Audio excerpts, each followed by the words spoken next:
Muy buenas tardes, bienvenidas y bienvenidos a este conversatorio charla que estamos organizando en el marco del plebiscito nacional de 2020 que vamos a tener ahora en los próximos días. Aprovechamos de saludar también a todos los que siguen nuestra transmisión por Facebook Live de Cuneta y también por nuestro canal de YouTube de Cuneta. Así que les vamos a contar un poco hoy día acerca de lo que es el proceso constituyente. Eh, Nuestro club tiene la intención siempre, desde el punto de vista de la educación y la formación, de estar en todos los procesos, digamos, que estamos viviendo en nuestra sociedad y sobre todo en este momento. Recordemos que ayer también se celebraba el Día del Salto del Torniquete. Entonces, nuestra intención con este conversatorio es llegar a las audiencias más jóvenes, pero también lo que queremos hacer es resolver algunas dudas acerca del proceso y del evento que vamos a vivir el próximo domingo, el plebiscito. Hay muchas dudas al respecto, todavía no está muy claro las opciones y por eso vamos a conversar hoy día con algunos abogados y también con otra abogada, otra amiga. Estamos frente a un hecho histórico, tanto así como también lo fue el plebiscito de 1988, específicamente el 5 de octubre. El 5 de octubre del 88, también, producto de las movilizaciones sociales, la gente se manifestó y hizo un plebiscito, pidió un plebiscito para que se acabara la dictadura. Las opciones eran el sí, de darle continuidad al periodo de la dictadura, y la opción no era ponerle término a esta. Hoy el escenario es diferente. Estamos estamos definiendo de alguna manera esta nueva constitución y la queremos hacer obviamente entre todas y todos. Así que las opciones en este caso tienen que ver con el apruebo y el rechazo. Y eso es lo que vamos a conversar en este momento. Bueno, el plebiscito también del 88 fue un plebiscito diferente en el sentido de que se hizo en un periodo de dictadura y este plebiscito está en un periodo de democracia, pero también dentro de un modelo neoliberal y por eso también los conflictos y por eso las movilizaciones y el alzamiento de las personas frente a este suceso. Por lo mismo, queremos compartir con ustedes esta presentación y nos acompañan para ello Elisa Franco. Elisa es profesora de Filosofía y Derechos Humanos. También nos acompaña Leo Escárate Ayala, abogado, y Adelki Santana Ravelino. Hola, hola a todos. Bienvenidos. Y hola, hola. bienvenidos, ahí lo escucho bien. Bueno, vamos a comenzar con la pregunta fundamental. Y para eso vamos a decirle a Elisa que nos pueda explicar qué es una constitución. Elisa, muy bienvenida a nuestro club de Cuneta. Bueno, muchas gracias por invitarme. Estamos en un momento histórico, por lo tanto, una de las primeras cosas que es necesario son tener las nociones bien comprendidas. Entonces, precisamente ahora, en estos breves minutos, vamos a tratar de, con los compañeros que están acá, dilucidar algunas de las preguntas que son importantes para este proceso constituyente. Yo voy a compartir mi pantalla para poder, en el fondo, presentar y conversar con ustedes qué es una constitución. Precisamente este proceso constituyente se refiere a el cambio de una constitución, y para eso tenemos que preguntarnos entonces, ¿qué es una constitución? La definición más fundamental de qué es una constitución es que es la ley de todas las leyes, o la ley fundamental de toda la nación. Pero ¿qué es lo que hace que esta sea una ley fundamental? Eso es lo que hay que preguntarse. Porque hay otro tipo de leyes, hay otro tipo de normas. Por ejemplo, las normas del tráfico. Pero pareciera ser que esas normas del tráfico no son tan fundamentales como para estar en la Constitución. Hay normas, por ejemplo, que regulan los contratos entre privados, entre dos personas, y pareciera ser que esas normas tampoco son tan relevantes como para estar en la Constitución.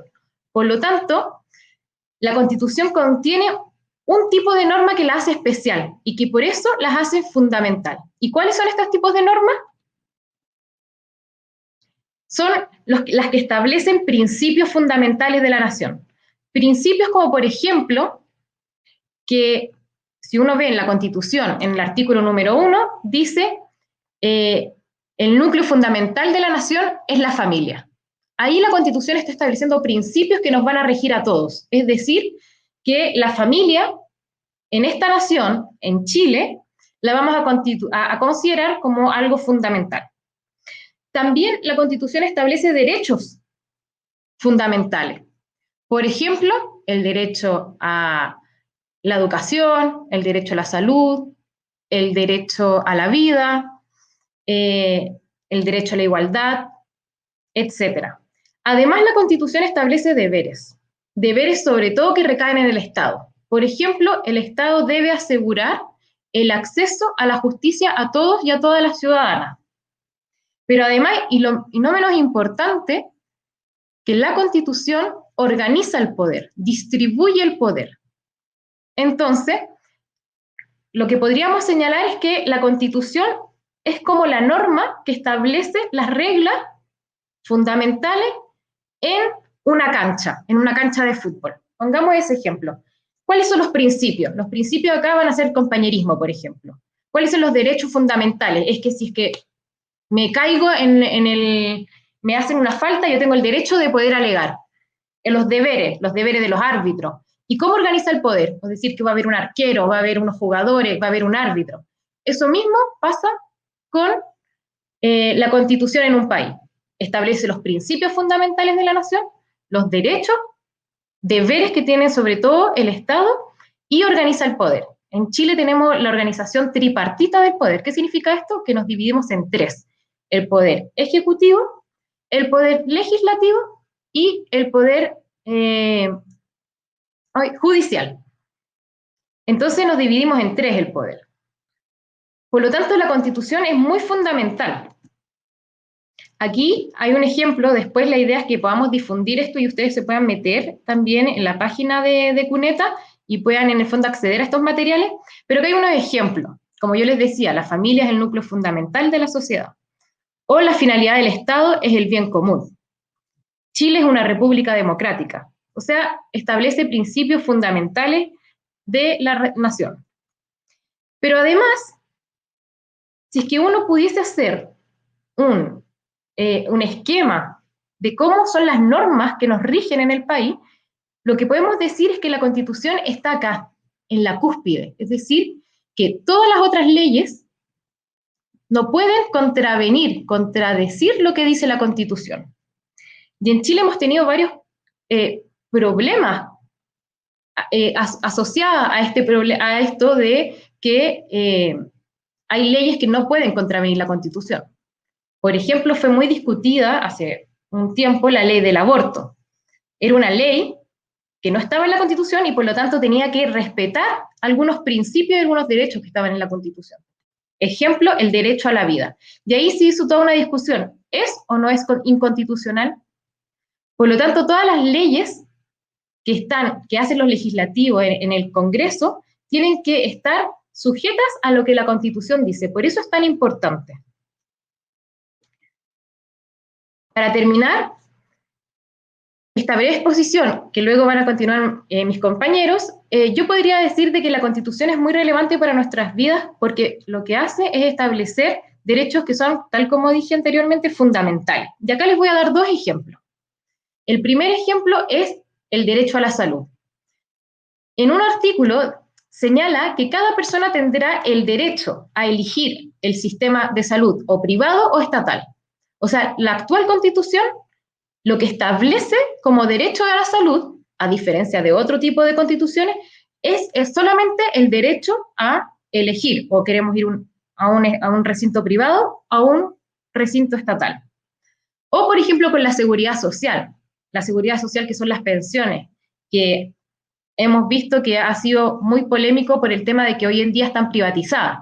¿Dónde están privatizadas? Aquí, en la Constitución, porque dice que las prestaciones básicas pueden ser otorgadas, que se otorguen a través de instituciones públicas o instituciones privadas. Es decir, que ya en la Constitución se establece, por ejemplo, que las pensiones sean otorgadas o sean administradas por instituciones privadas. Por eso es tan fundamental.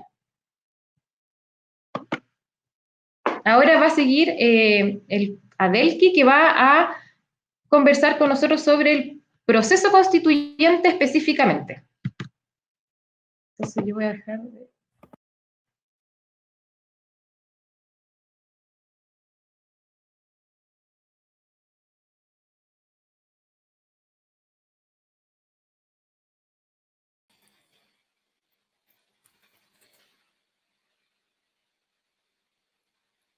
¿No se escucha?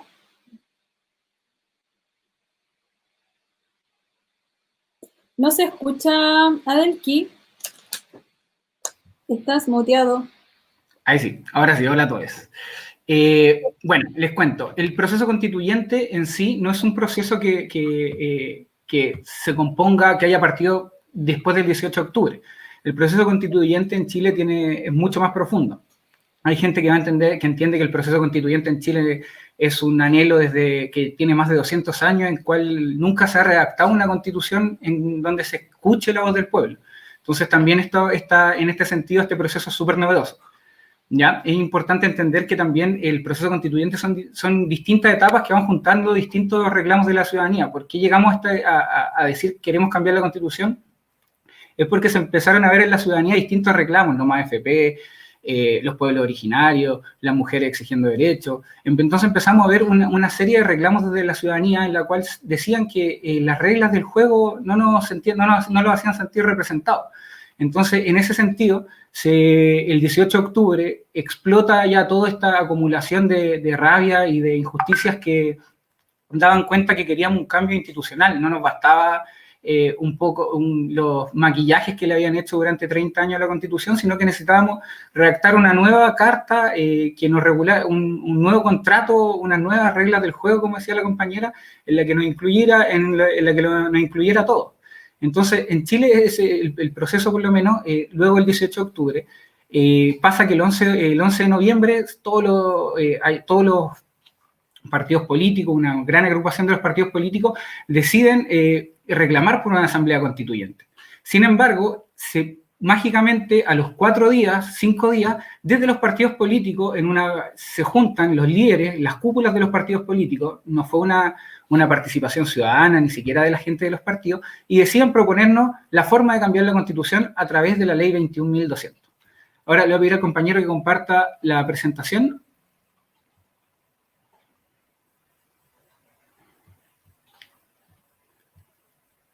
Ahí. La presentación de Power, si la puedes compartir.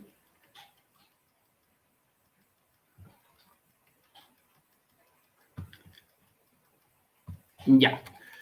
Bueno, el proceso constituyente tiene distintos hitos que nos van a ir marcando durante el transcurso de estos días. ¿Ya? Lo primero que vamos a tener es que el 25 de octubre, o sea, en 10 días más, vamos a tener un plebiscito que nos va a enfrentar a 2 preguntas. ¿Ya? Las preguntas las vamos a analizar más adelante. Después, el 11 de noviembre, el 11 de abril, en el caso que aprobemos decidir un cambio en la Constitución, vamos a tener que elegir quiénes van a ser las personas encargadas de redactar esta Constitución. Luego, estas personas van a empezar a trabajar el día 9, los primeros días de junio del 2021, y van a terminar, tiene una duración de 9 meses el trabajo de esta convención, y en el caso que pueden solicitar una prórroga de hasta 3 meses. O sea, esta convención va a estar durante un año trabajando y tratando de redactar esta nueva constitución. Luego, en agosto, todavía no está definida la fecha, pero entre el 20 y el 22 de agosto se va a hacer un nuevo plebiscito en el cual nos van a mostrar la constitución que redactaron los convencionales y nosotros vamos a decidir si lo aprobamos o no. ¿Ya? Ahora vamos a ir al detalle de las preguntas. El 25 de octubre nos vamos a enfrentar a una primera pregunta que nos va a preguntar, ¿quiere usted una nueva constitución? Frente a eso, nosotros tenemos dos opciones, responder apruebo o rechazo. La forma de marcar la opción es haciendo una línea vertical atravesando eso, o sea, marcando una cruz. ¿Ya? Es importante entender que esta pregunta es súper legítima, una pregunta que nos ganamos como pueblo a través de las distintas movilizaciones a lo largo de todos estos años.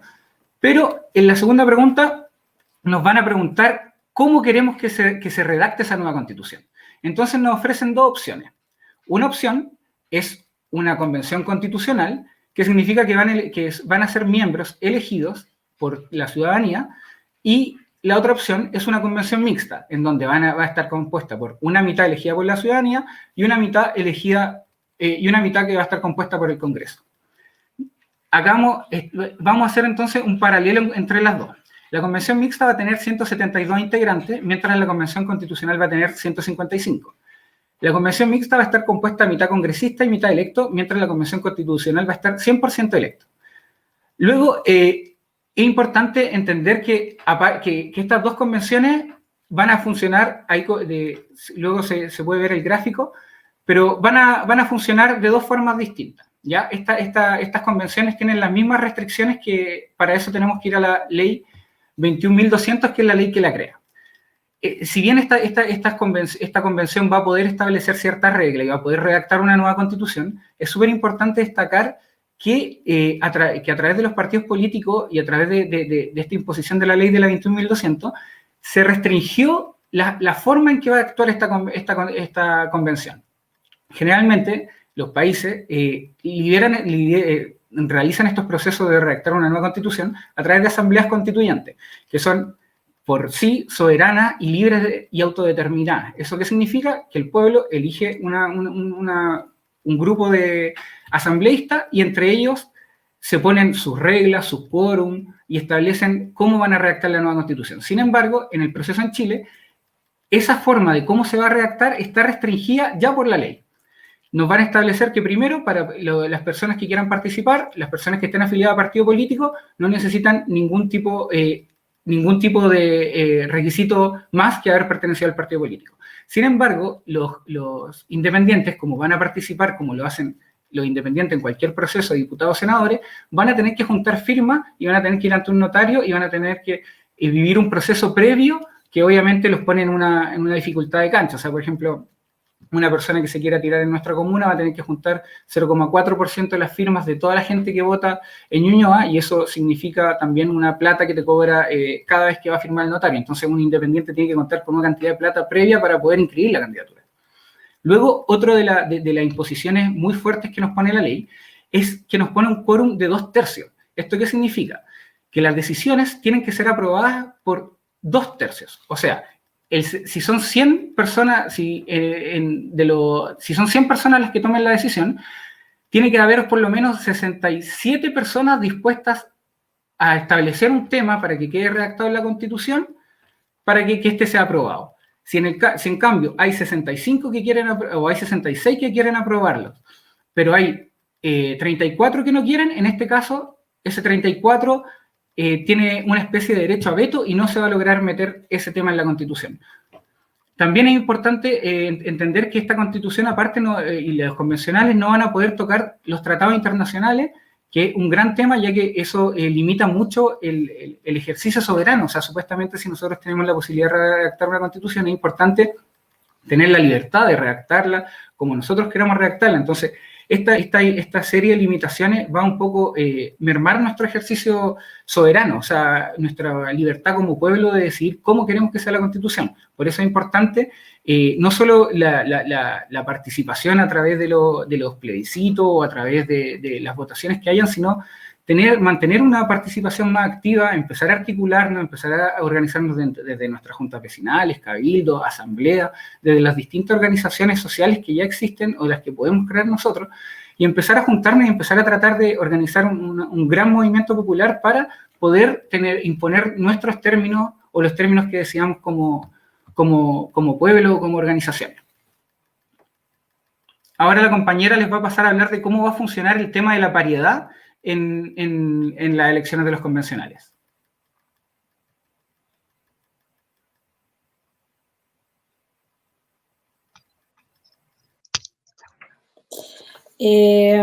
Antes de pasar a Leo, que nos va a explicar acerca del apruebo y el rechazo, para los que recién se suman a nuestra transmisión, les contamos que nuestro club, en un afán, como les decía anteriormente, educativo y de formación, organizó esta charla o conversatorio que tiene que ver con el plebiscito nacional que vamos a vivir el próximo domingo. Así que ahora aprovechamos de darle la bienvenida a Leonardo. La bienvenida te la damos desde el Club de Cuneta, así que te ponemos atención, te escuchamos. Bueno, hola Andrea, buenas noches a todos los que nos están viendo, nos están escuchando el día de hoy. Muy contento de poder participar en esta instancia, que se genere por parte del club una alternativa de información y que me den la oportunidad de participar en ella. Yo muy agradecido. Se me ha encargado que les comente sobre las alternativas que existen en este proceso constituyente, vale decir, la opción de el apruebo o el rechazo. Primero que nada, señalar que ambas alternativas, desde algún punto de vista, obviamente pueden ser legítimas, más allá de la posición política que pueda tener cada uno, de la posición ideológica, e incluso de la posición frente a este mismo proceso constituyente. Precisamente, una de las gracias de que esté ocurriendo este proceso es que todos van a tener la posibilidad de, mediante su voto, ejercer y optar por la mejor opción. La idea, el día de hoy, reitero, más allá de mi posición, que más tarde la compartiré, es poder otorgar alternativas en ambos sentidos, tanto en el sentido del apruebo como el rechazo. Pues la idea es que esto sea informativo, y si alguno de ustedes está interesado en también conocer la otra alternativa, bueno, que tengan la chance de hacerlo. Principalmente, es lo que dice relación con el por qué se debería aprobar. La verdad es que existen múltiples razones, podríamos estar largamente conversando en relación al por qué se debería aprobar un cambio constitucional, pero me parece que existen algunos puntos que necesariamente ustedes deben conocer. Primero que nada, el hecho de que nos encontramos frente a un proceso histórico. Nunca en la vida, no solo la Constitución de 1980, la Constitución de 1925, la Constitución de 1833 y hacia atrás todos los proyectos constitucionales y constituciones que se generaron en nuestro país, nunca han tenido participación ciudadana bajo ninguna perspectiva.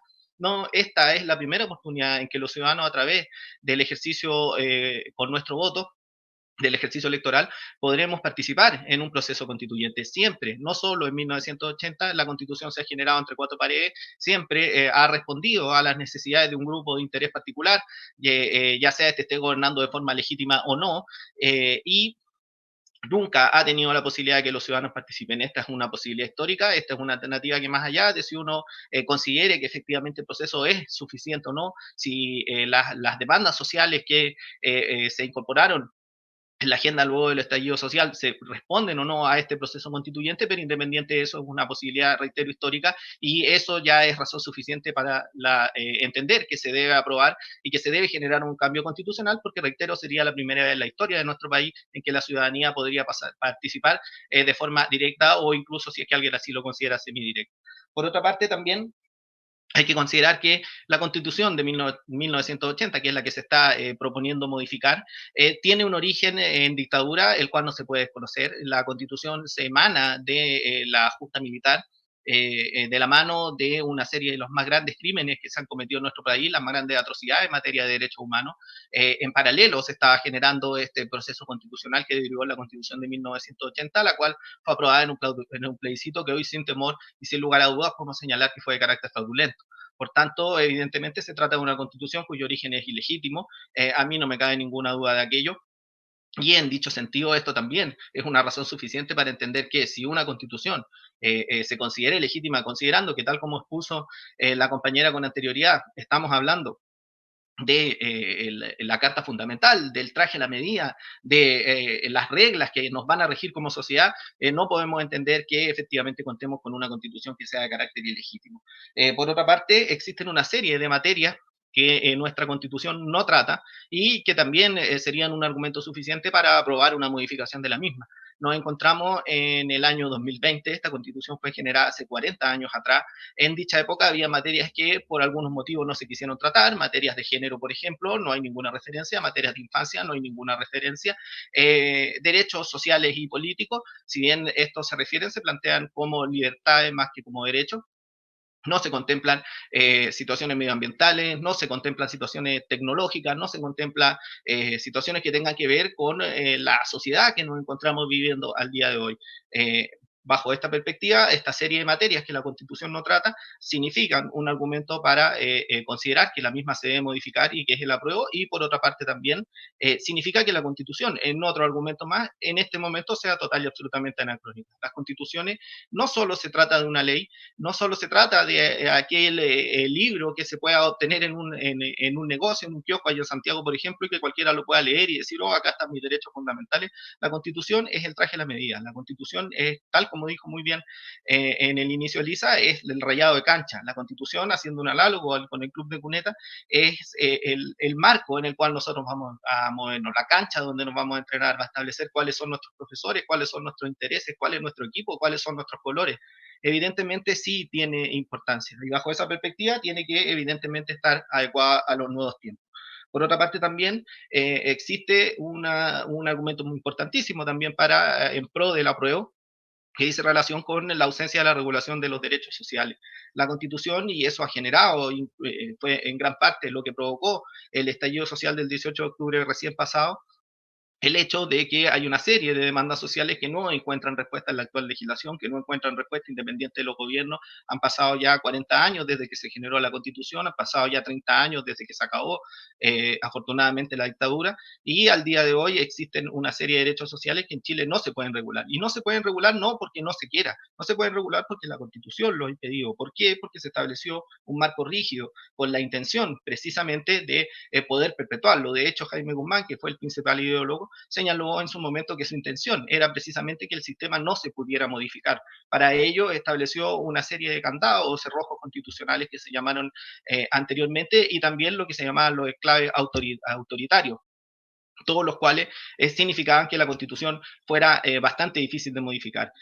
Para ello, por ejemplo, se encontraba lo que dice relación con el sistema binominal, que hasta hace poco tiempo solamente permitía que hubiesen dos alternativas políticas que llegaran al Congreso, y que en dicha virtud fuera muy difícil lograr los amplios quórum que efectivamente nuestra Constitución establece. Me parece que esta serie limitante, sumado al factor del Tribunal Constitucional, que se ha encargado de velar porque el principio del Estado subsidiario, que es uno de los bases fundamentales de nuestra Constitución, se mantenga vigente, ha significado que las demandas sociales queden fuera y no puedan ser modificadas. Se ha intentado, han existido una serie de leyes que incluso han logrado los consensos necesarios para conseguir su aprobación en las diferentes cámaras, pero que posteriormente, a la hora de llegar al Tribunal Constitucional, no han podido fructificar en dicho trámite. Esto ocurrió ocurrió en su momento con la ley de aborto en tres causales, ocurrió con la ley, la LOCE y el famoso final lucro en su oportunidad, ocurrió con la ley que buscaba modificar el sistema previsional, ocurrió incluso con la reforma tributaria. En dicho sentido, finalmente el Tribunal Constitucional ha cumplido un rol que en realidad lo tiene de garante de la Constitución, pero que ha significado que no se pueda modificar la misma. Finalmente, me parece que es importante referirse al principio del Estado subsidiario. Mucha gente quizá ha escuchado que este es uno de los grandes problemas de nuestra actual Constitución y que sería un argumento, por tanto, para modificarla. Brevemente, el Estado subsidiario, tal como su nombre lo indica, implica que el Estado actúa en subsidio. ¿En subsidio de quién? En subsidio de los grupos intermedios, en subsidio de los particulares, en quienes son los encargados y los llamados a efectivamente que los derechos sociales, salud, educación, seguridad social, pensiones, efectivamente sean los principales llamados a responder a la necesidad de estos bienes y servicios, sean los particulares, los grupos intermedios, y no el Estado, y que el Estado solamente actúa cuando estos no responden de forma adecuada. No se exige un estándar de suficiencia, un estándar de calidad. Lo que se exige es que los particulares y los grupos intermedios tienen que actuar adecuadamente. Si así lo hacen, el Estado está inhibido, está vedado de actuar en los diferentes ámbitos que la gente clama de las demandas sociales, porque así se estableció en virtud del principio del Estado subsidiario. Por tanto, este también es un argumento para aprobar y la necesidad de modificar la Constitución, porque si queremos que efectivamente exista un sistema social distinto, que los derechos sociales tengan la cobertura que la gente está requiriendo, entonces para ello requerimos modificar la Constitución y partiendo por el principio del Estado subsidiario, modificar este a un Estado solidario para que en definitiva este tipo de derechos encuentren la respuesta que la gente está pidiendo. Por otra parte, sin perjuicio de lo que ya he señalado, también existen argumentos que están en pos de una alternativa de rechazo. ¿Qué implica el rechazo? El rechazo implica no dar lugar al inicio del proceso constituyente, señalar que no se quiere modificar la Constitución de 1980 y que por lo tanto esta se mantenga incólume, salvo la posibilidad de reformas futuras en el Congreso. A este respecto, existen una serie de argumentos de quienes están por esta alternativa del rechazo. Por una parte, se señala el importante costo que este procedimiento generaría. Se ha escuchado como argumento el hecho de tener que pagar un segundo Congreso. Efectivamente, es efectivo que este proceso constituyente va a generar una serie de costos, es efectivo que si en el día de mañana se genera una constitución distinta con un sistema totalmente distinto, esto va a generar que el Estado chileno y el aparato estatal tenga que invertir sumas importantes en efectivamente hacer las modificaciones que se plasmen en aquellas ideas que la constitución pueda contener. Es evidente que este proceso va a conllevar un costo, pero bajo esta circunstancia también hay que considerar que efectivamente también el Estado chileno incurre en una serie de gastos y en una serie de costos importantísimos en otras materias que evidentemente de algún modo hacen que este proceso constituyente no se deba considerar que fuera un gasto excesivo o innecesario. Sin perjuicio de ello, sí es efectivo que el proceso va a conllevar un costo importante para el erario fiscal. Por otra parte, también se ha mencionado la incertidumbre como un argumento a favor del rechazo. En este sentido, evidentemente, un proceso constituyente que implica una etapa con 4 plebiscitos ad porta, el plebiscito de entrada, en el cual vamos a determinar si se aprueba o rechaza y cómo, qué organismo modificaría eventualmente la Constitución, la Convención Mixta o la Convención Constitucional. Posteriormente vamos a tener que elegir a los constituyentes, si es que esto obviamente se llega a esta instancia, y posteriormente un plebiscito de salida en el cual vamos a tener que determinar si el texto que se nos presente como constitución a todos los ciudadanos de la República estamos o no de acuerdo con él, nuevamente teniendo que manifestar un apruebo y un rechazo. Evidentemente, con los quórum, tal como señaló Adelki, de 2/3, que pudieran, y aparece como una probabilidad cierta, significar un bloqueo de ciertas temáticas importantes, tanto para uno como para otro sector ideológico y político, podría significar que el proceso estuviera rodeado de incertidumbre y que incluso el mismo no tuviera un final satisfactorio. Esto también es una realidad. A mi entender, sin perjuicio de ello, reitero, el carácter histórico del proceso en sí mismo, la posibilidad de participación ya hace de que por sí sea necesario que ocurra, y en caso que efectivamente no se logren los acuerdos necesarios o que no se plasme en un texto constitucional que sea satisfactorio para la ciudadanía finalmente, bueno, existirá la posibilidad de rechazar y sin perjuicio de ello el proceso en sí mismo no perderá su validez porque, reitero, es una oportunidad histórica de participación. Otro argumento en favor del rechazo dice relación con el concepto de hoja en blanco. Aclarar que el concepto de hoja en blanco ha sido acuñado de manera errada, porque a este se refiere a que no se parte desde la base de la Constitución de 1980. Aquí no se trata de reformar, aquí si es que se aprueba una nueva Constitución, se va a escribir, valga la redundancia, una nueva Constitución, no una modificación de la actual o en base a la actual.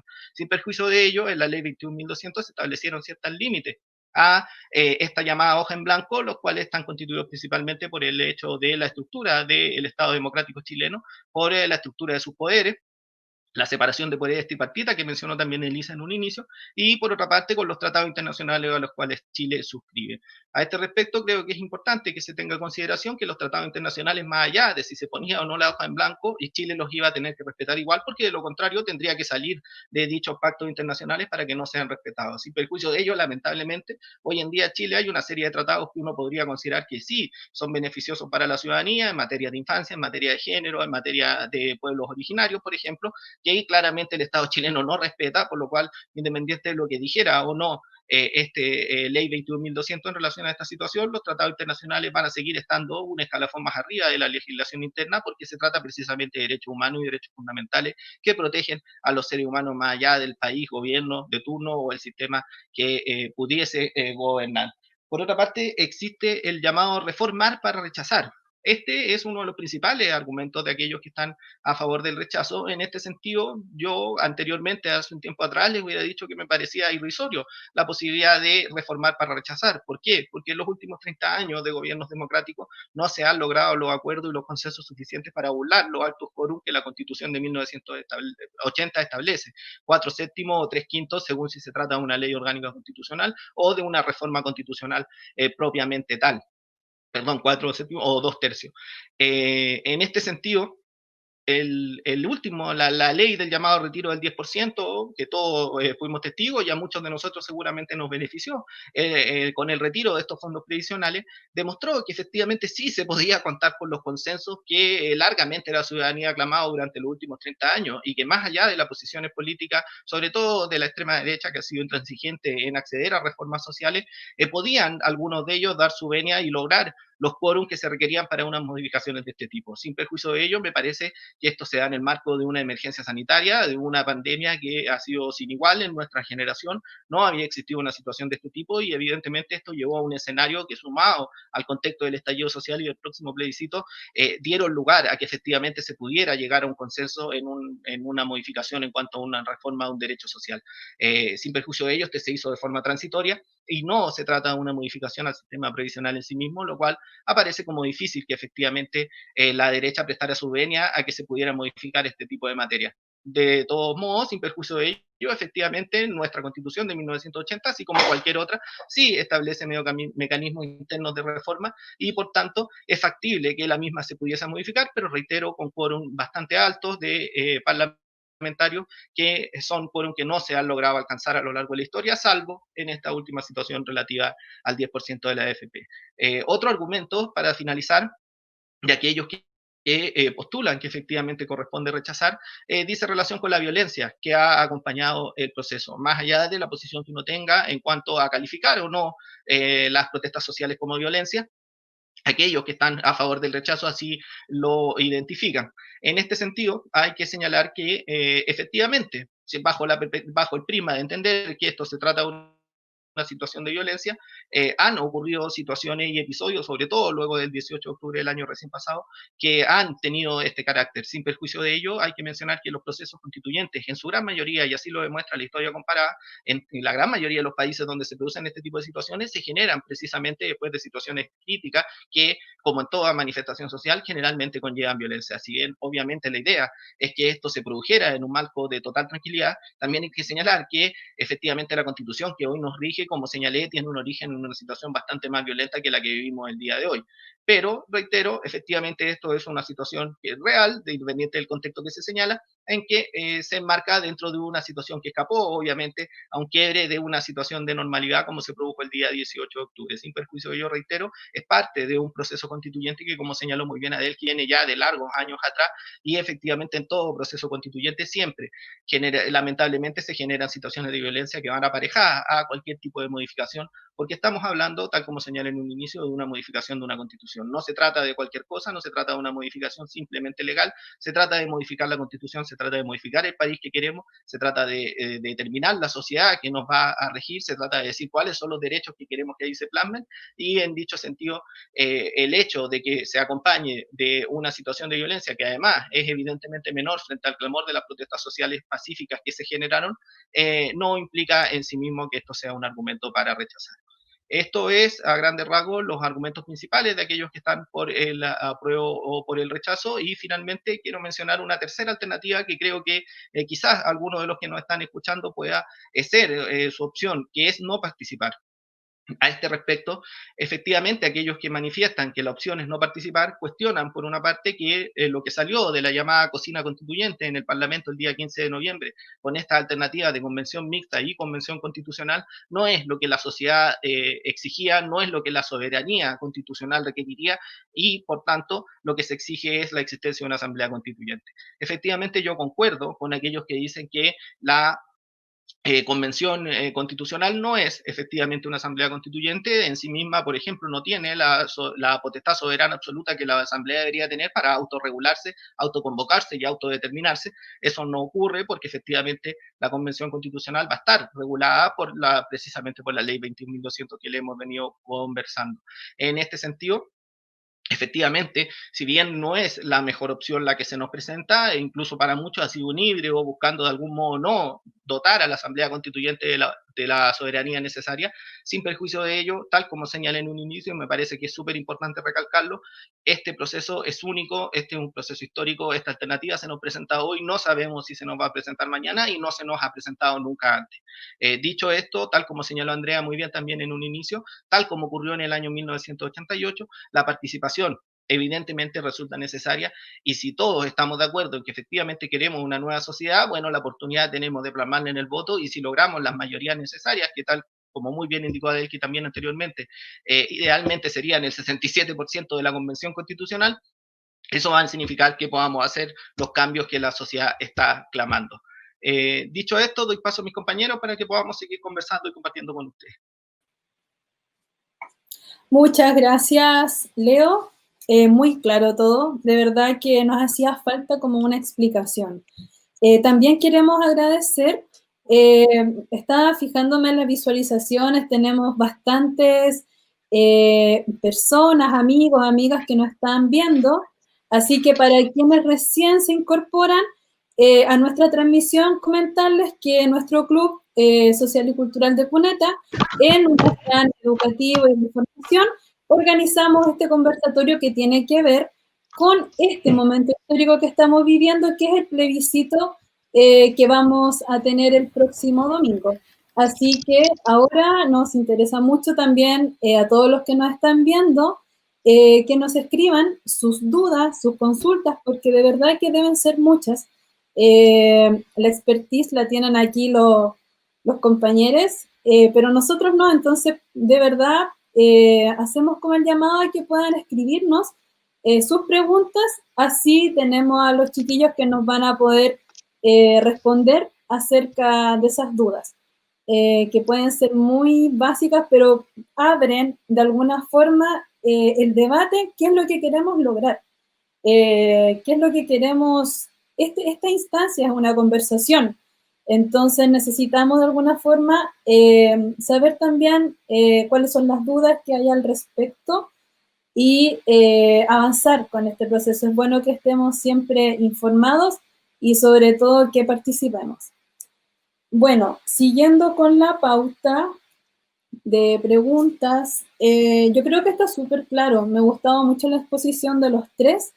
Creo que ha sido súper necesario hablar estos temas, pero también esta organización y todas las personas que trabajamos para esto, queríamos también saber la opinión de ustedes, no desde el derecho, sino más bien la opinión personal que tienen ustedes respecto a este proceso histórico, porque eso es un proceso histórico. Así que le voy a dar la palabra a Elisa y para que nos puedas comentar, mientras también estamos recibiendo las preguntas del público, ¿cuál es tu apreciación personal acerca de este proceso? Sí, antes de dar mi apreciación, creo que es muy importante mencionar que el proceso constituyente actual se va a generar se normó, ¿verdad?, una regla que es una regla inédita en todo el mundo, y es la paridad. Entonces me gustaría explicar brevemente lo que es la paridad. La paridad es una garantía de que los representantes, quienes en el fondo redacten, si es que se gana el apruebo, la Constitución, sea un 50% hombres y un 50% mujeres. Me gustaría compartir brevemente la pantalla. La voy a compartir para explicar, porque esto es un proceso inédito. En ninguna parte del mundo se ha generado un proceso constituyente garantizando la paridad. Y la paridad hay que considerarla desde dos momentos. El primer momento es la paridad en las candidaturas. ¿Qué significa esto? Como bien lo dice acá, significa que las listas ya que se van a candidatear, las listas electorales, tienen que ser paritarias, es decir, tienen que tener el mismo número de hombres y el mismo número de mujeres. Por ejemplo, acá tenemos una lista, es decir, un conglomerado de personas que se juntan para, en el fondo, poder ser elegidos por votación popular. Y esta tiene que ser paritaria. Una mujer, un hombre, una mujer, un hombre, una mujer y un hombre. Pero además de la paridad en la candidatura, este proceso constituyente va a garantizar la paridad de resultados. ¿Qué significa eso? Que los resultados, ¿ya? Es decir, en las personas que finalmente salgan electas, también tiene que haber paridad en la elección. Por lo tanto, ¿qué significa que? Si es que en un distrito se tienen que escoger a 4 representantes, tienen que ser 50 y 50, es decir, 2 hombres y 2 mujeres. Pero ¿cuál es el problema? ¿O cuál sería eventualmente el problema? Es que en ese distrito, que son, por ejemplo, 4 personas que tienen que salir electas, salgan 3 hombres y una mujer. ¿Qué es lo que hay que hacer acá? El sistema va a corregir, ¿verdad?, este desequilibrio. ¿Y cómo lo va a corregir? De estos 3 hombres, va a escoger al que tuvo menos votación, y al que tuvo menos votación lo va a reemplazar por una mujer del mismo partido, ¿verdad?, pero que tenga más votos. Es decir, que, por ejemplo, salió acá, no sé si se ve el puntero, acá sí, ahora se ve. Acá, por ejemplo, está un hombre, otro hombre y una mujer, y es un distrito que se tiene que escoger a 4 representantes. Sin embargo, se votó a 3 hombres, se va a reemplazar a uno de los hombres. ¿Por quién? Por la mujer del mismo partido con más votos. Por lo tanto, esto es súper importante mencionarlo, que este es el primer proceso constituyente a nivel mundial donde se garantiza la paridad tanto en los resultados como en las candidaturas. Es decir, que si sale, por ejemplo, apruebo y además convención constitucional, va a ser 50% hombres y 50% de mujeres. Eso respecto a la paridad. Ahora voy a volver. Bueno, respecto al proceso constituyente, personalmente considero que no podemos entender este proceso constituyente sin comprender que hay un proceso amplio que se inicia el 18 de octubre, pero que tiene sus antecedentes, tal como lo dijo Adelki, en las múltiples manifestaciones anteriores, por ejemplo, las pingüinas, las socioambientales, las normas AFP. Por lo tanto, hay que entender el 18 de octubre, ¿verdad?, como un proceso, como un resultado de este proceso anterior. Y lo fundamental es que el 18 de octubre se inicia un ciclo de impugnación. Y este ciclo de impugnación es un ciclo directamente de impugnación y de crítica a las bases del sistema capitalista en su fase neoliberal. Y creo que tal como se inicia este ciclo de impugnación desde el 18 de octubre, el proceso constituyente no puede ser la piedra de tope ni el fin de este ciclo, sino que debe ser entendido como una parte de este ciclo, como un proceso que tenemos que vivir y que vamos a tener que participar, pero que eso no debe implicar desmovilizarnos, sino todo lo contrario, debe implicar moralizarnos. ¿Qué significa eso? Debe implicar que si es que ganamos apruebo y convención constitucional, es que nosotros, desde, en el fondo, la clase trabajadora y de los pueblos, le estamos dando una cachetada al sistema. Hay que tratar de interpretarlo de ese modo. Por otro lado, también creo que es necesario considerar y denunciar que este proceso constituyente se está dando bajo unas condiciones sumamente extraordinarias, y que no solamente es la pandemia, sino que actualmente hay 2.000 personas que son presos políticos, desde la revuelta del 18 de octubre, y que además hay más de 8.000 causas en el Ministerio Público de violación a los derechos humanos.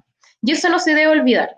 Por lo tanto, en el fondo, mi llamado es que si bien participemos por el proceso constituyente, votemos obviamente apruebo, convención constitucional, que esto sea interpretado como una trinchera, una ganada y un espaldarazo a las bases neoliberales, pero que no dejemos de denunciar sobre todo las violaciones a los derechos humanos que han ocurrido y que no olvidemos a los 2.000 compañeros y compañeras que actualmente están en prisión preventiva por el Estado.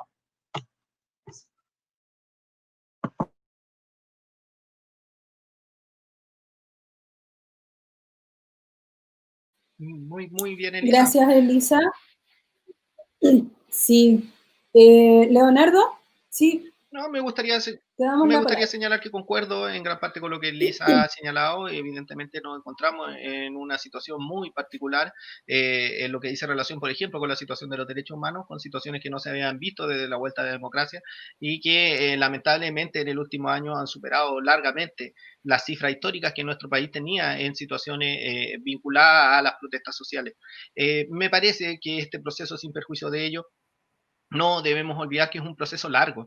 Este es un proceso que recién comienza con el plebiscito del día 25 de octubre. Recién ahí vamos a determinar si efectivamente se cambia o no se cambia la constitución. Y a partir de ahí viene una segunda elección que me parece que es muy relevante y que a mi entender de algún modo se ha dejado un poco de lado en el clamor propio de efectivamente la necesidad de que se apruebe el cambio constitucional. Este proceso es el de la elección de los llamados convencionales, ya sea convención mixta o convención constituyente.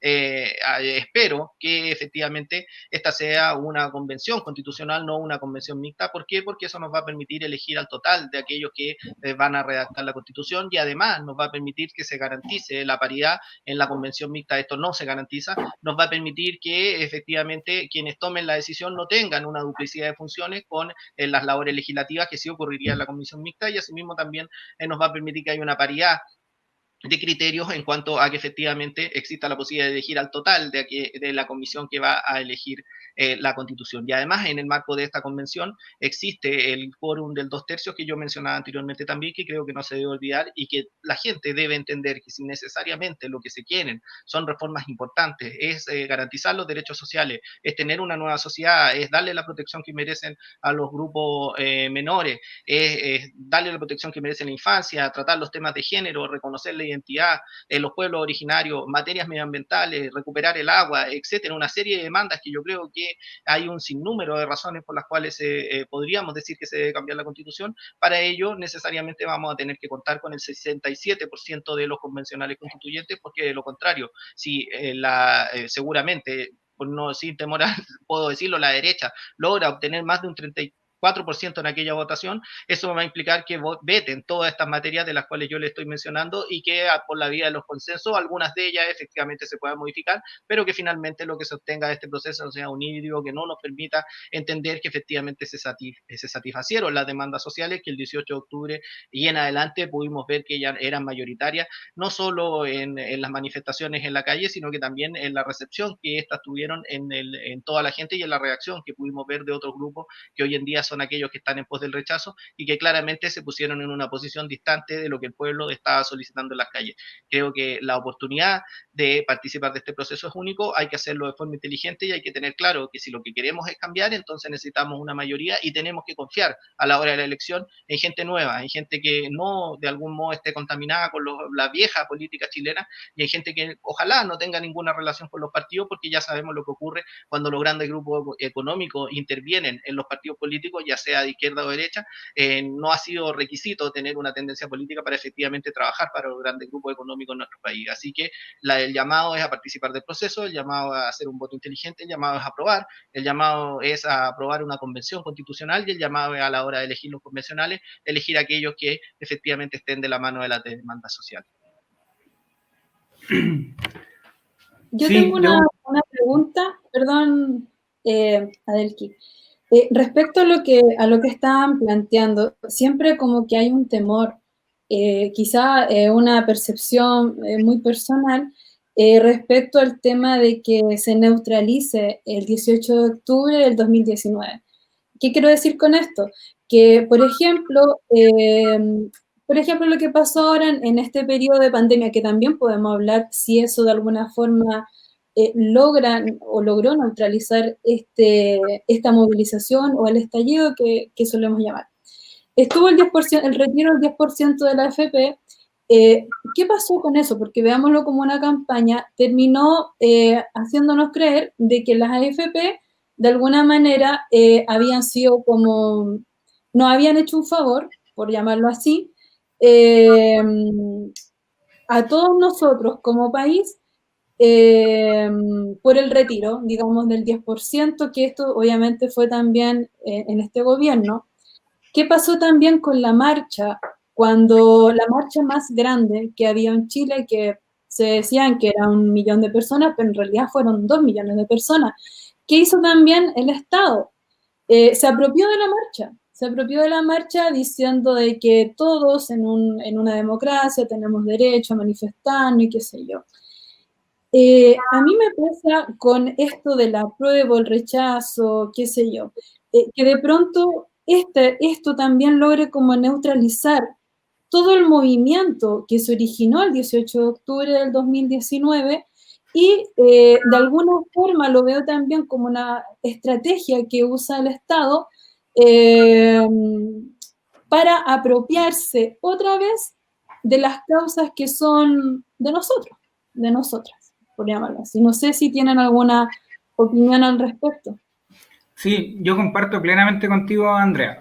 Yo creo que acá el tema de la 21.200 tiene que ver con eso, con dormir el proceso constituyente que estábamos liderando nosotros como pueblo. O sea, nosotros teníamos un país, habíamos logrado algo que no se había logrado nunca, por lo menos en la historia más reciente, que era que izquierda y derecha se sentaran a hacer consenso y que por una vez tuviésemos como pueblo la clase política desconcertada, sin saber cómo controlar la situación. Eso yo creo que es una de las grandes virtudes que se ganó post 18 de octubre, darnos cuenta que como pueblo tenemos ese poder de que si queremos podemos poner en jaque a la clase política, pero eso siempre tiene que ir mediante una movilización tan transversal y tan grande como lo fue esa movilización, que claro, se habla de 2 millones acá en Santiago, más regiones, más las movilizaciones en el extranjero, más apoyo de otros países. O sea, este proceso constituyente es muy grande, yo por eso también invito a participar. Yo creo que es un proceso histórico por muchos sentidos. También, como decía Leonardo, un proceso que primera vez se nos está preguntando al pueblo chileno si queremos o no queremos cambiar la Constitución. Generalmente las otras constituciones que vivimos fueron procesos de que el pueblo quería cambiar la Constitución y teníamos algún suceso, un gran derramamiento de sangre y después se nos imponía una Constitución redactada entre 4 paredes por grandes intelectuales. Hoy día yo creo que lo que está demandando la ciudadanía es mayor participación. Ya no queremos solo marcar un voto, sino que queremos tener voz. Queremos empezar a organizar, queremos empezar a levantar nuestras propuestas. La única manera de que la realidad, por ejemplo, de los clubes sociales, de las organizaciones barriales, como lo puede ser de Cuneta, esté plasmada en una constitución, no va a ser, a mi criterio, dándole el voto ni a mí, ni a Leonardo, ni a Andrea, ni a ninguno de los que estamos acá presentes. Tiene que ser nosotros crear nuestras políticas, nosotros crear nuestro contenido, qué queremos, y nosotros exigirle y crear voceros y representantes que vayan con un mandato que le damos nosotros. No romper un poco este paradigma de que un partido, un candidato político nos ofrece y nosotros decimos, nos gusta esto, nos gusta el otro. Tenemos que empezar a crear nosotros la movilización y nosotros marcarle las pautas a los políticos. Creo que en ese sentido hay que, la primera pregunta que nos van a hacer el 25 de octubre sobre si aprobamos o rechazamos la Constitución, hay que marcar apruebo, hay que decir que como pueblo queremos cambiar la Constitución porque independiente de que tiene un origen asqueroso como lo fue, como bien dijo Leonardo, que tiene que ver con una dictadura militar y todo lo que ya sabemos, también como pueblo, aunque no haya sido así, tenemos derecho a decidir la Constitución que queremos que nos regule. Eso es un derecho que tienen los pueblos, un derecho soberano. Entonces nosotros tenemos que entender que también hay limitaciones en este proceso para que nosotros no tengamos esa soberanía tan libre. Bueno, ahí están compartiendo un poco lo que yo invito también a hacer, no quedarse solamente con lo que nos están proponiendo ellos, sino yo voy a marcar apruebo en la primera y voy a marcar Asamblea Constituyente porque, como les comentaba, la Asamblea Constituyente es un órgano y una forma de que podemos levantar las visiones y las realidades de todo el país. Hay que entender que como país tenemos una riqueza cultural gigante en nuestras personas, en las historias de vida de nuestras personas, en sus trabajos, en su experiencia, en su realidad, en su familia. Hay mucho que está escondido ahí y que nosotros necesitamos empezar a levantar para que la Constitución que esté escrita, en el fondo, logre de alguna manera consagrar todas estas visiones y toda esta... Y lo que pensamos todos los chilenos. Una asamblea constituyente no es un proceso de izquierda ni de derecha, ni de trabajadores, ni de empresarios. Es una instancia donde nos sentemos todos a ver qué queremos, a tomar las decisiones y no solamente mandar un político a que nos vaya a representar, porque ya sabemos cómo ha pasado eso históricamente. Aportar brevemente a lo que estaba señalando Adelki, que es importante que la imagen que se vio en cuanto a la posibilidad de marcar una alternativa distinta, como sería en este caso Asamblea Constituyente o un ACE, necesariamente tiene que ser total y absolutamente separado y distinto de aquellas franjas donde se nos proponen las opciones, ya sea apruebo o rechazo o convención mixta y convención constitucional, pues de lo contrario, si por ejemplo uno marca C sobre la franja que dice rechazo, se va a entender que ese voto o es nulo o en su efecto que está haciendo un voto a favor del rechazo. En la marca que se haga distinta a aquellas opciones que se nos proponen, tiene que ser en un lugar distinto, tal como se mostraba en la imagen, que era en la parte inferior, y no donde en el mismo lugar, de manera tal que bajo ninguna circunstancia se preste alguna confusión y ese voto hipotéticamente pudiera ser objetado. Sí, muy buena apreciación, Leonardo. Y de hecho, si por ejemplo en la primera yo marco apruebo y marco Asamblea Constituyente, eso va a obligar a que tengan que registrar ese voto y que tengan que registrar esa Asamblea Constituyente. Entonces, eso también nos va a dar cuenta de cuánta gente... nosotros como Club de Cuneta participamos en una consulta ciudadana que se hizo a nivel nacional, donde se le preguntaron a más de 35 municipios qué querían, si querían una asamblea constituyente, querían una convención constitucional, querían una convención mixta, aprobaban o no, y la asamblea constituyente tuvo más de un 80% de aprobación. Nosotros como club participamos directamente en esa encuesta y vimos en la realidad cómo la gente, el ciudadano a pie, quiere participar y no quiere solamente ir a marcar un voto. Así que también, bueno, invitarlo a todos a que no nos quedemos solamente en los espacios de autoformación, sino que empecemos también a articularnos, a encontrarnos con los vecinos, con las juntas de vecinos, empecemos a crear un movimiento social que sea más grande y que nos dé el poder suficiente para poder pelear los lugares de poder que tienen apropiado en estos momentos los partidos políticos y la clase dirigencial. Súper. Vamos a ir con algunas preguntas que nos han llegado del público. Ya, Matías Nieto nos pregunta, ¿hay considerados mecanismos de participación en el proceso distinto al voto? El que quiera responder, ahí está el micrófono abierto. No, esa es un poco, me toma la traducción, esa es un poco la crítica que uno hace, que en el fondo, post 18 de octubre se empezaron a levantar cabildos, asambleas en distintos espacios territoriales y gremiales, y se empezaron a levantar contenido, qué queremos que diga la Constitución, se empezaron a hacer ejercicios constituyentes en distintas partes, pero la ley solo contempla el voto como manifestación de esa voluntad. Agregar a Adelki que es súper importante considerar que, por ejemplo, una alternativa intermedia, por decirlo de algún modo, de participación ciudadana, podría ser que en el marco de las convenciones se generaran, por ejemplo, comisiones de trabajo con asesores, ya sea ciudadanos o expertos, que puedan de algún modo participar indirectamente de este proceso. Esto tampoco se ha contemplado, pero es una alternativa que de momento tampoco podríamos descartar del todo, pues precisamente uno de los defectos del proceso es que a hoy, a menos de 10 días de que sea el plebiscito, hay cosas que no sabemos. Una de ellas es, por ejemplo, exactamente cómo va a funcionar la orgánica de una convención, cómo se va a componer esta convención, cómo van a ser los equipos de trabajo, dónde va a desarrollar sus funciones, sobre todo con el tema de la pandemia, e incluso hoy en día, solo hoy, se rechazó una indicación que buscaba modificar el número de firmas necesario para que los independientes puedan postular sin el apoyo de los partidos políticos. Vale decir, a 10 días del proceso todavía hay ciertas cosas que no se saben y, por ende, la verdad no creo que así ocurra, pero de todos modos eso da margen también para que efectivamente se pudieran modificar algunas otras situaciones de aquí a que finalmente la orgánica que va a regular la convención mixta o constituyente se defina. Vamos con otra yo pregunta. agregaría también que No, Elisa, dale nomás. No, sí, un poco para complementar lo que decía Leo, es que precisamente en el momento de que si es que gana apruebo y, por ejemplo, gana convención constitucional o convención mixta, una de las tareas que va a tener esta convención va a ser reglamentar el funcionamiento de esta convención.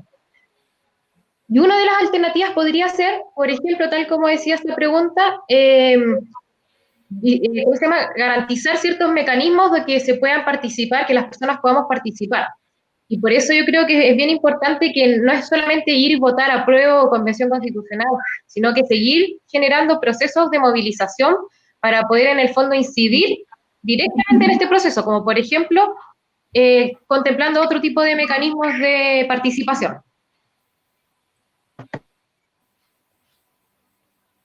Gracias. Vamos con la otra pregunta. Conrado, ¿y qué sucede con la representatividad de los pueblos originarios en esta convención constituyente? Bueno, esta es otra de las situaciones que no está en este minuto clara. Lamentablemente no podemos responder con exactitud esta pregunta porque increíblemente, tal como señalaba yo, dentro de todas las situaciones que todavía no están claras, una de ellas efectivamente que va a ocurrir con los escaños de los pueblos originarios. Efectivamente hay un consenso en que esto se contemple, pero no se ha determinado cómo se va a realizar esta, si va a existir una elección particular, digamos, para aquellos que pertenezcan a los grupos étnicos, o si se va a realizar otra alternativa u otro mecanismo que permita una elección directa de aquellos representantes de los pueblos originarios. Esto no se ha determinado y por tanto no podemos decir con exactitud cómo esto va a ocurrir. Lo único que podemos decir es que aparentemente por primera vez va a existir representación de los pueblos originarios como corresponde en el órgano que finalmente redacte la Constitución. Sí, solo añadir que dentro de esto también es importante ver cómo si nosotros le damos escaño a los pueblos originarios, también es quizá mantener un poco las mismas lógicas de imponer más que preguntar. Los pueblos originarios no sé si tienen, y no creo que tengan la intención de ir a sentarse a una asamblea o ir a sentarse a un congreso a decir lo que piensan.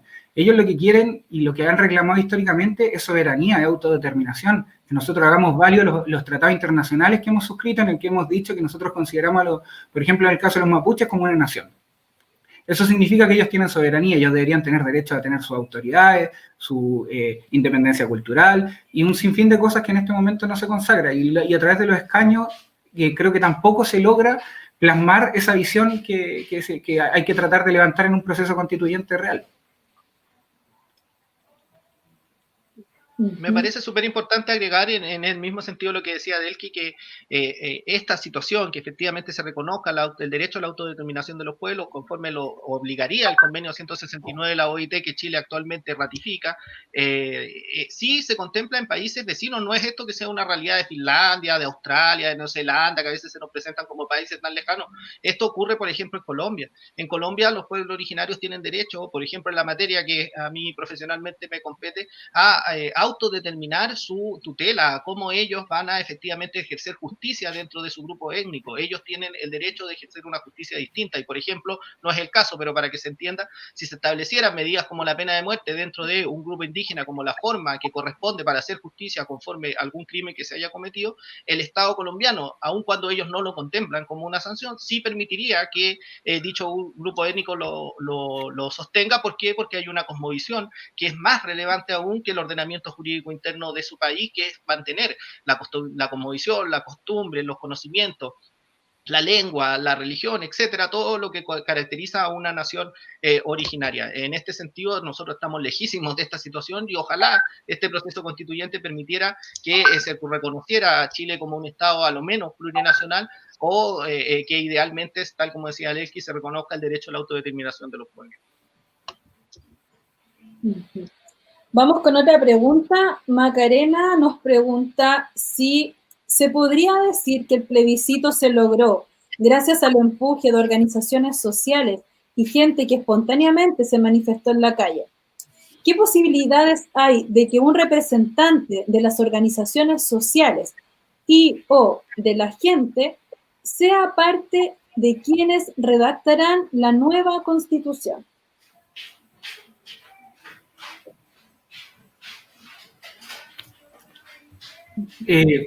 Lo dijo un poco Leonardo cuando hacía relación a la votación que hubo hoy día. Hoy día se votó y se le restringió un poco la participación. Se estaba tratando de buscar que los independientes tuviesen una mayor participación y no se logró. Las cúpulas políticas se volvieron a cuadrar para que no participaran los independientes con la fuerza que se pretendía. Ahora, la posibilidad de que hayan representantes sociales también tiene que ver con un poco lo que decía Leonardo, con la posibilidad de movilización de nosotros, de poner y de levantar gente que no siga partidos políticos. Eso es un proceso difícil, es un proceso largo, pero por eso también creo que la invitación tiene que ir no solo a ver a quién levantar, o sea, no solo a darle un voto a alguien, sino también nosotros mismos, desde nuestras organizaciones, desde nuestros espacios territoriales, empezar a levantar contenido para nosotros exigirle a quien sea y mandarle una carta sobre lo que opina, no sé, en este caso, por ejemplo, de Cuneta, sobre el derecho al deporte, por ejemplo. Agregar también que, si bien es cierto, hay que reconocer que en esta oportunidad el número de firmas que se está exigiendo para que un candidato independiente pueda participar de un proceso electoral es sustancialmente menor que el que se exigía anteriormente, por ejemplo, para postular al Congreso. Eso no implica que la dificultad que un independiente enfrenta frente a un proceso de este tipo se mantenga. Por ejemplo, el independiente no va a contar seguramente con los recursos y la infraestructura que un candidato que vaya apoyado por un partido, e incluso por aquellos partidos que de mayor magnitud en nuestro país en cuanto a sus posibilidades económicas, de infraestructura, logísticas, territoriales. Obviamente el independiente va en una posición desmejorada, no va a poder contar con la suficiente publicidad seguramente, no va a contar con los espacios de difusión. Obviamente la situación es mucho más difícil y ahí es cuando también cobra mucha más importancia lo que decía Delqui, de la posibilidad de que las organizaciones sociales hagan el trabajo territorial necesario para que aquellos candidatos independientes que efectivamente tengan posibilidades de optar a ser convencionales, cuenten con el apoyo suficiente y también con la difusión que requiere, que obviamente de lo contrario difícilmente puedan requerirlo y contar con los votos que los partidos políticos en algunos de aquellos casos ya incluso tienen amarrados desde antes por diferentes situaciones. Aquí yo tengo una pregunta. ¿Me escuchan? Sí. Estaba de acuerdo a todo lo que ustedes están comentando. Hace poco yo pensaba cuáles eran los derechos humanos como más vulnerados en el último tiempo o lo que hemos visto en nuestra realidad social. Pensaba, lo habíamos hablado con algunos amigos, uno era lo que nos contaba Elisa de los presos y las presas políticas. El otro es para mí súper importante el derecho como a la alimentación o a la seguridad o inseguridad alimentaria, que es lo que también hemos visto. Y el tercero también tiene que ver con el derecho a un medio ambiente limpio o no sé. Ustedes, como abogados, qué sé yo, en la nueva Constitución. Y hay otro tema que me interesa mucho, que tiene que ver, porque también tengo muchas amigas y amigos, es sobre el tema de la ley migrante. Que en esta nueva Constitución hay espacio para cambiar o de alguna forma hablar esta temática, porque yo sé que no está en la Constitución el tema de la alimentación. Porque no nos vamos a guiar por los sellos o el elige vivir sano, o sea, no. El tema también de la ley inmigrante, o sea, la nueva ley inmigrante, la que pasó al Senado, yo después ya me perdí, no le hice seguimiento, pero lo que sí sé es que no beneficia en nada a la gente que está en Chile. Y por eso también Chile no es un país como que la gente también se pueda quedar. Entonces, también para mí eso es gravísimo. Y lo de los presos políticos y el medio ambiente. ¿Hay alguna forma de que si nosotros lográramos tener nuestras delegadas o delegados constituyentes, esa sería la única vía como para, de alguna forma, hacer una voz respecto a estas temáticas que son, a mi gusto, son básicas para vivir? Eso. Mira, yo te podría decir que lo que tú mencionaste y tal como yo lo señalé en un momento, muchas materias más no son tratadas por la Constitución. En nuestra Constitución, ciertas temáticas como por ejemplo la materia alimentaria, en materias de género, materias de niñez, situación de los derechos de los migrantes, derechos sociales y culturales, el derecho a la recreación, temas del deporte, temas de la El cultura, deporte, por ejemplo. nada de eso se contempla en nuestra Constitución. Hay quienes sostienen que las constituciones tienen que ser un texto de carácter, entre comillas, liviano, en el sentido de no regular absolutamente todo lo que uno podría considerar que se podría contemplar como un derecho fundamental. A mi entender, eso podría ser aplicable en otro tipo de sociedad, en un país como Chile, en el cual efectivamente es un país bastante legalista, en el cual incluso la Constitución se vende, como yo señalé, en los kioscos, a diferencia de cualquier otro lugar del mundo. Es necesario que nuestra Constitución sí contemple todo este tipo de materia.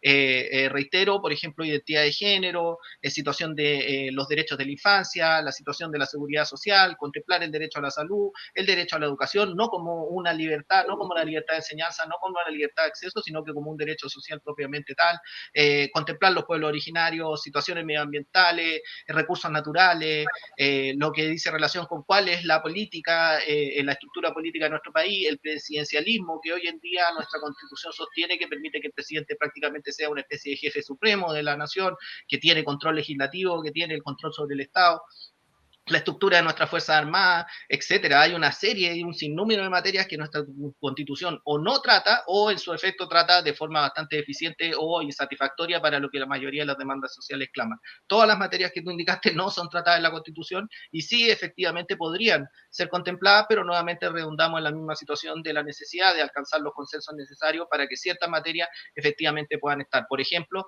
lo que dice relación con materia de género, por ejemplo, que nosotros hoy en día sí estamos cumpliendo con lo que corresponde a nuestros tiempos, que es que efectivamente existe una paridad. La materia de género no está contemplada, por ejemplo, en materia de seguridad social y como tú señalabas, en materia alimentaria, no se establece las pensiones para efectivamente las trabajadoras de hogar, para aquellas madres que se dedican al cuidado del hogar común, no se establece ninguna alternativa de pensiones. Hay un sinnúmero de materias que no se regulan y todo eso, a mi entender, hace necesario que efectivamente la Constitución se pueda modificar y que idealmente se contemplen en un nuevo proceso o que como mínimo la gran mayoría de ellas sí puedan estar plasmadas en ese texto. Vamos con la última pregunta. Dani Jo nos pregunta, ¿pueden volver a mostrar la papeleta?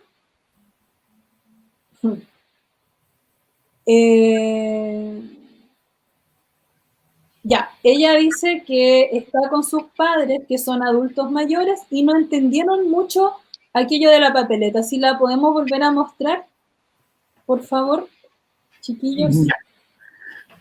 Miren, el tema de la papeleta es el siguiente. Uno tiene que marcar una de las dos opciones, por ejemplo, en la primera, apruebo o rechazo. Esas son las únicas dos opciones. No, lo de asamblea constituyente que sale abajo es lo que yo y mucha gente que está participando por los movimientos por la asamblea constituyente lo va a hacer, escribir a mano. ¿Cuál es lo importante? Que sea tal como aparece ahí. Que el escrito asamblea constituyente no toque la línea horizontal que está al lado del rechazo. O sea, si por ejemplo yo escribiera asamblea constituyente y la A de asamblea constituyente fuera más alta y tocara la del rechazo, alguien me podría objetar el voto diciendo, oye, acá hay dos preferencias marcadas porque la línea del rechazo igual tiene una marca. Ya, por eso es importante que si uno escribe algo en el voto, así como uno escribe asamblea constituyente, uno podría escribir la leyenda o lo que estimara conveniente. Lo importante es que no toque ninguna de las opciones. También es lo que muestra en la segunda papeleta. O sea, están las dos opciones, convención constitucional y convención mixta, y abajo asamblea constituyente sin rayar ninguna de las dos cosas. Si no raya ninguna de las dos líneas de arriba, es objetable, pero no puede, se aprueba. En el fondo va a quedar como un voto válido.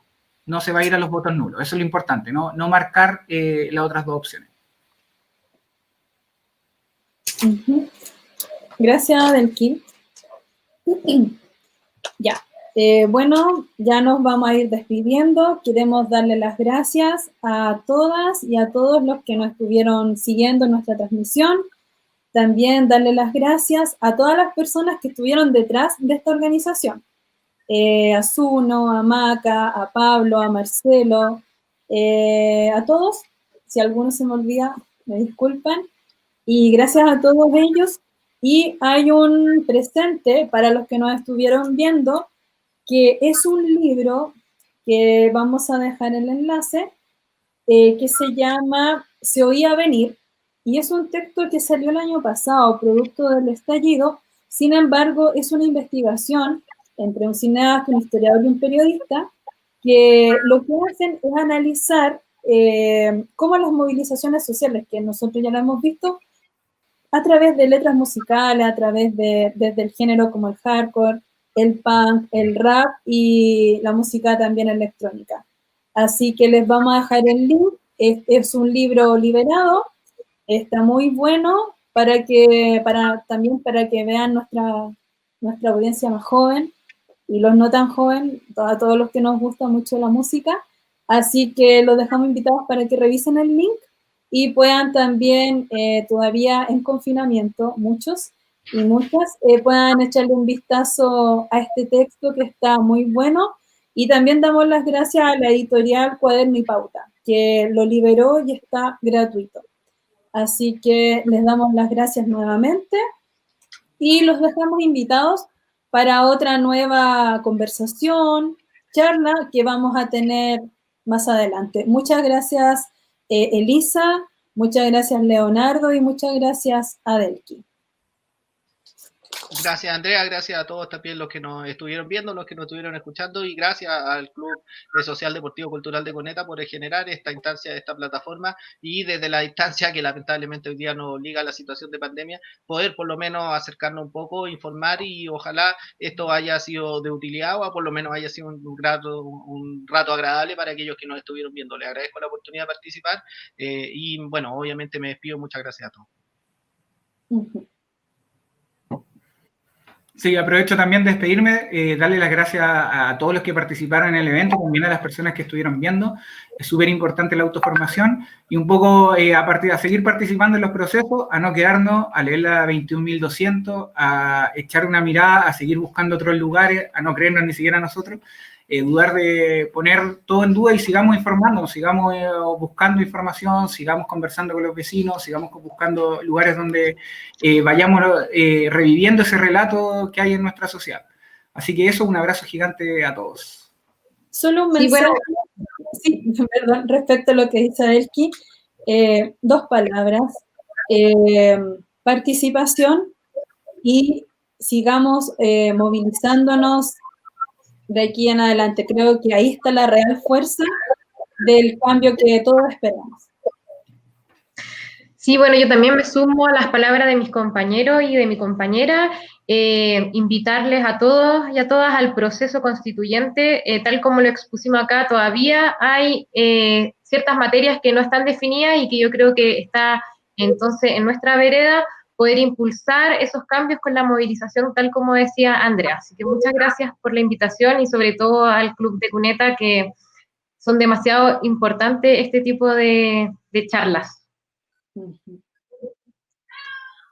Gracias.